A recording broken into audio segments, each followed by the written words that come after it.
Hey everyone, welcome back to the channel.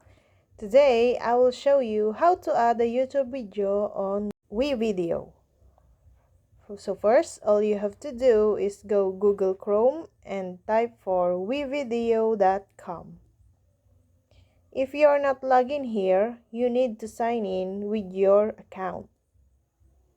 Type your name, last name, email, and password.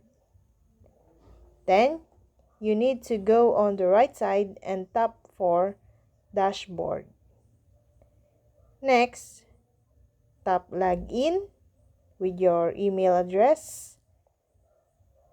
At the middle, tap for the add media.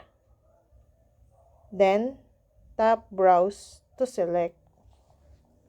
Let's proceed here to choose a video. Go to Google Drive and select a video you want. Once you select here, now just wait for the result.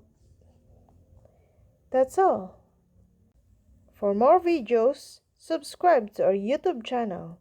Thank you for watching. See you again.